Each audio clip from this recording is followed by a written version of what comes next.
balımı da ilave ettikten sonra karıştırmaya başlayacağım. Hem balımı değerlendirmiş oluyorum, hem de arının şerbeti daha kolay almasını ve biraz da ballı olmasını sağlamış oluyorum bu şekilde. Artık ballı şerbetimizi verebiliriz, arıları ezmeden.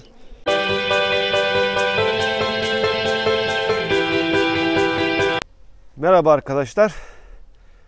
Nasılsınız? İyi misiniz? İnşallah iyisinizdir. Arıcılık Teknik Müdürü Mustafa kanalıma hoş geldiniz.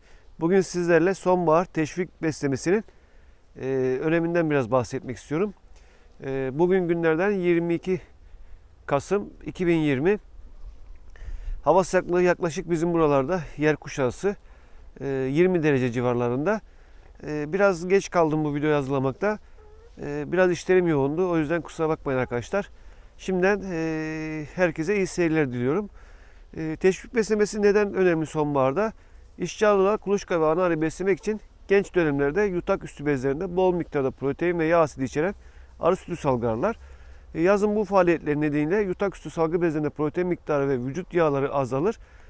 Sonuçta işçi arıların ömrü azalmış olur arkadaşlar. Sonbaharda kuluçka olmadığı için işçi arıları uzun yaşar. Yani yaklaşık 5 ay 6 ay kadar yaşayabilirler. Sonbaharda besleme yapılarak kışa sokulan işçi arıların yetiştirme nedeni bu gerçeğe dayalıdır. Sonbaharda ana arıyı yumurtlamaya teşvik etmek, koloni genç arı ile kışlatmak, yeterli kış yiyeceği sağlamak ve kışı en az kayıpla geçirmek amacıyla teşvik beslemesini muhakkak yapmamız gerekmektedir. Kolonide yeterli bal ve polen olsa dahi yeni kadro gelişimi için 1 litre su, 2 kilogram şekerden oluşan bir şerbet uygulamamız gerekiyor. Bunun içine vitamin de katılabilir, bal da katılabilir. Ben bal katıyorum. Tüketildikçe koloni içinde kullanılan yemliklere besleme yapılır. İsteyen yemliğe de verebilir veyahut da işte geceleri havalar soğuksa risk almamak için poşetle de verebilirsiniz. Ben poşetle vermeyi uygun görüyorum. Çünkü yemliklerde arı ölümleri, yani koloni zayıf ise petek içine, yemlik içine düşen arı soğuktan dolayı çıkamamaktadır ve boğulmalar meydana gelmektedir. O yüzden ben poşetle veriyorum. Sizlere tavsiye ederim. Şimdi nasıl verdiğimizi hep beraber uygulamasını yapalım. Arkadaşlar, sizlere kullandığım oranları ve malzemeleri göstermek istiyorum. Bilgi olması açısından. 2 birim şeker yaklaşık 10 kilo. 1 birim su yaklaşık 5 kilogram, 5 litre. Yani dediğimiz gibi 2'ye 1 oranda ayarlıyoruz şerbetimizi. Şeker ve su oranımızı. Boş kovamız, poşetlemede kullandığımız maşrapamız. Bu az önce poşetlediğim şerbetim. Bunlar da geç sonbaharda almış olduğum peteklerim. Yani kovanlar daraltılırken almış olduğum peteklerimden süzmüş olduğum ballar bunlar. Çünkü sırlanmadığı için uzun süre bekleyemez. O yüzden ekşime yapar. Bunu şerbete katıp vereceğim. Bu da buzdolabı poşetim bu şekilde. Evet arkadaşlar, şimdi nasıl yaptığımızı hep beraber yapalım. Umarım beğenirsiniz. Yorumlarınızı muhakkak bekliyorum videolarımın altına. Şöyle yapayım. Öncelikle şekerimi döküyorum.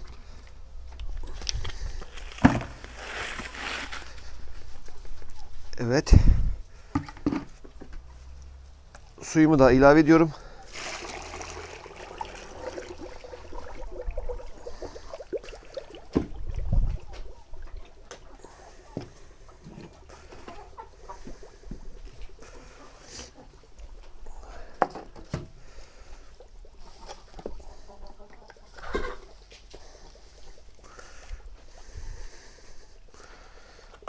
Balımı da ilave ettikten sonra karıştırmaya başlayacağım.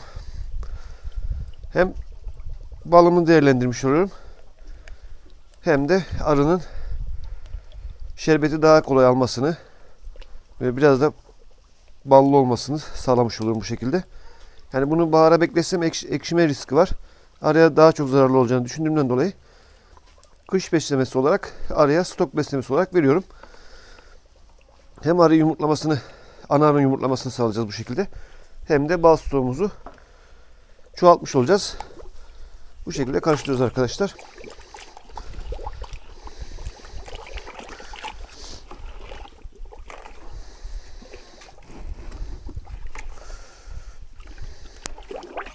Şerbetimizin karışımı tamamdır.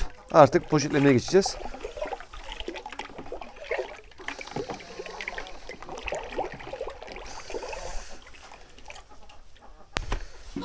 Evet, buzdolabı poşetiyle veriyorum. Dediğim gibi havalar artık geceleri serinlemeye başladı. Şerbetliklerde arı ölümüne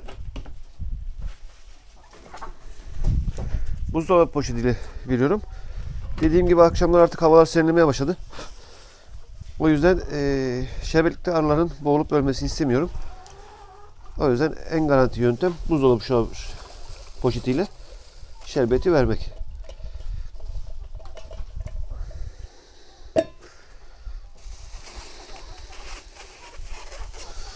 Evet arkadaşlar, bu şekilde büzüyoruz. İçinde hava kalmayacak şekilde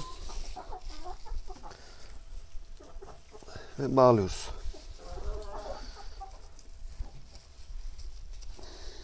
Görüldüğü gibi bu şekilde kovan üzerine bu şekilde yayacağız.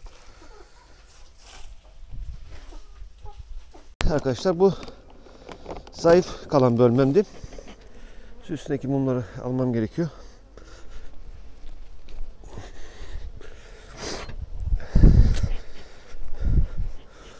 Özellikle zayıf kolonileri seçiyorum ki yani hepsinin iyi gelişmiş olmadığını göstermek için. Şöyle mumları alayım. Bunları sıkıştırma yapmıştık. Bir önceki videomuzda paylaşmıştım. Artık ballı şerbetimizi verebiliriz. Arıları ezmeden. Şöyle kenardan yavaş yavaş kaçtıkça verelim, koyalım. Şöyle buraya koyduk.